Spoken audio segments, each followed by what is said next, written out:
Yung open forum. Ano ba yun? Feeling ko yun yung time na pinagtulungan ako ni Jo at ni Joanna. Ay, Jo at Joanna. Ni Jo at ni Maloy. Pinagtulungan nila ako. Hindi ko naman alam anong pinagawain namin. Kalimutan ko na. Oo, umakyat ako nun. Tapos umiyak ako ng malalabong buong hapon. Umiyak ako. Tapos nakatulog ako kakaiyak. Nagising ako sa sakit ng ulo ko, guys. Tapos narinig ko sila sobrang happy-happy sila sa baba. As in, tawa sila ng tawa. Tapos feeling ko, wala ba't ang saya nila? Feeling ko nailabas sila yung sama ng loob nila sa akin. Kaya happy-happy sila. Yun yung nasa isip ko. Tapos pagbaba ko, nilagyan ko ng tubig, ay baso yung ulo ko na may tubig. Para mawala yung sakit ng ulo ko. Nagkaraoke sila, oo. Ang nangyari kasi nung open forum na yun, actually parang si Joanna lang talaga at katampuhan ko nun. Ano ba nangyari nun? Nakalimutan ko na. Yung araw kasi na yun, wala talaga ako sa mood. Like, wala ako sa mood. Di ba may araw na ganun? Oo, si Maloy nagtampo. Ba't nyo alam yun, naiwan sa room?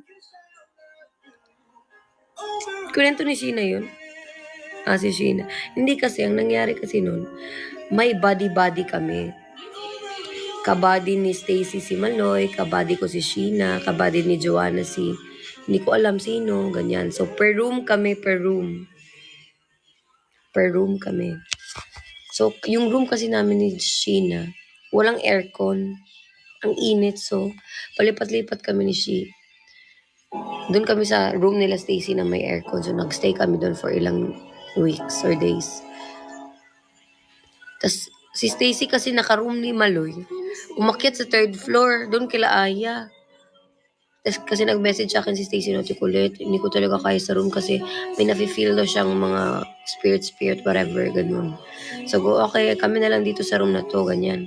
Ang nangyari, mainit pa rin kahit may aircon. So, lumipat kami sa room nila Joanna at ni Gwen ata ba? Basta room ni Joanna na may aircon.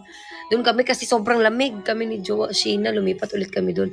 So, ang ending, kwentong horror yun, kaya kami may body-body. Ang ending, naiwan si Maloy sa room niya mag-isa. Dapat ang ka-roommate niya si Stacy. Yung open forum na, ang nangyari, ako yung pinagbintangan na kasi po, nagtatampo ako kay Kulit kasi iniwan niya ako sa room. Ha? Ba't ako? Ba't parang kasalanan ko? Parang ganun yung nangyari. Ganun. Hirap na hirap ako hirap ako mag-explain, guys, na, hindi ako ang ka-roommate mo, bakit ako, ganyan. So, umuo na lang ako. Pagod ako mag-explain kasi nga umiyak ako, diba? Kasi ganyan yung mata ko, guys. So, tapos, mag-explain pa ako, iyak ako na iyak. Hindi na ako nag-explain, guys. Tinanggap ko na lang, hirap mag-explain. Tapos, ngayon ko lang na-explain, guys. Yung nasa bahay kami nila Coach Ana. Saka ko lang na-explain yung side ko. Tagal na, diba? Naalala ko lang din nung Kwento na ba natin ulit to? Yung sa Joliet? Oo, kwento na niya. Yung sobrang lala. Yung sobrang lala ng tampuan nila. Lagi ira. Lagi ira. Oh my gosh. Hindi nyo pansin, no? Panoodin nyo ulit yung Lagi MV. Hindi sila okay nun.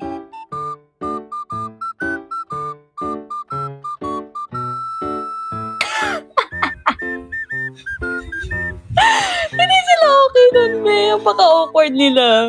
Hindi obvious, professionals. Sorry! Oh my God, may share ako. Alam, dahil ko share. I'm so shareful. Yung 6th day na ng tampuhan, or 6 or 7, ganyan. Nung patapos na to kasi nag-open up na sila sa wakas. Sa Viber, be! Sa Viber talaga! Nagsasagutan sila! Like, ang haba!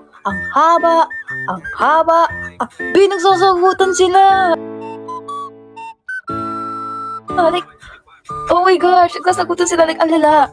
Tapos, di kaming girls, wala kaming nababasa namin kasi alam mo saan sila nag-uusap. Sa GC naming 8. Hindi sila sa PMB, sa GC.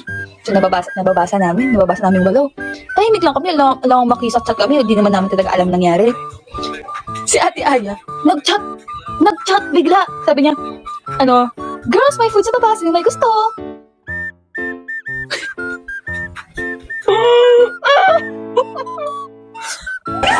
Sorry!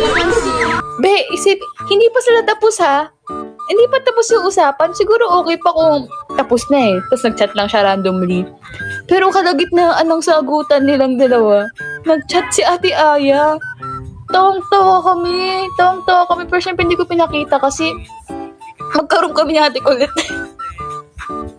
So nakikita ko siya balagat eh.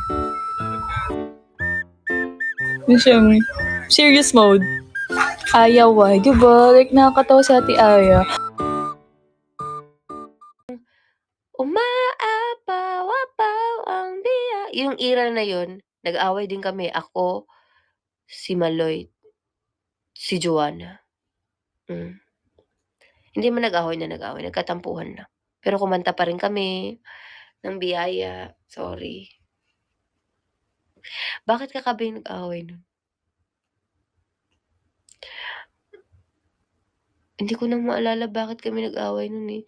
Pero nung araw na yun talaga, wala talaga din ako sa mood. Like, ayokong magsalita, ayokong... Tapos hindi ko na alam kung anong nangyari after. Basta, parang nabaliktad ako guys. Kasi, malala din yung araw na yun. Ayoko lang magsalita. Tapos parang na-take as bad siguro. Or hindi ko alam. Pero hindi ko alam kung bakit kami katampuhan nun. Tapos ayun, parang nag-ano kami sa isang dance session namin. Nag-usap kaming lahat. Tapos grabe. Last ko na yung iyak na, ganun na iyak na malala talaga. Like, after nun, grabe sumakit yung ulo ko talaga kakaiyak. Tapos, na-try ko yung baso na, kunwari baso to, ilagay sa ulo, tapos bumubula dito para mawala yung sakit ng ulo ko. Last na, 300, wow, thank you po. Last na yun talaga. Yun yung thank you po, pinaka-last kong iyak na malala na away na sabi ko talaga, no, never again. So,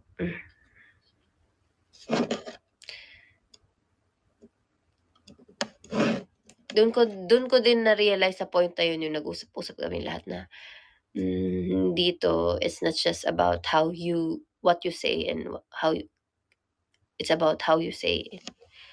Doon ko na-realize na, no, hindi ganon. Si Colette, syempre, definitely is mahal ko. Dami naming pinagdaanan ni Colette. May times pa nagkatampuhan kami, nung trainees kami. Oo, tapos, yun pa yung time. Yung pumunta kami ng Palawan, ako, Colette, Joanna, Sheena, and Ate Angela. Trainees pa lang kami. That Palawan moment. Sakto, talagang talaga ng universe. Nagtatampuhan kayo, sige, magkasama kayo sa room. Magkasama kami sa room. And the whole time, never kami nagkaroon ng long conversations. Like, mag-uusap lang kami pag lalabas daw. Ganun lang, pwede, muligo muna ako, ganun. Parang ganun lang. Kasi katampuhan kami that time because of this situation. Oo, na hindi ko na ma-remember kung yun ba talaga yung nangyari. Pero, yun, nagkaroon kami ng ganyan. And a lot of times, kasi si Colette is, she has a very strong personality.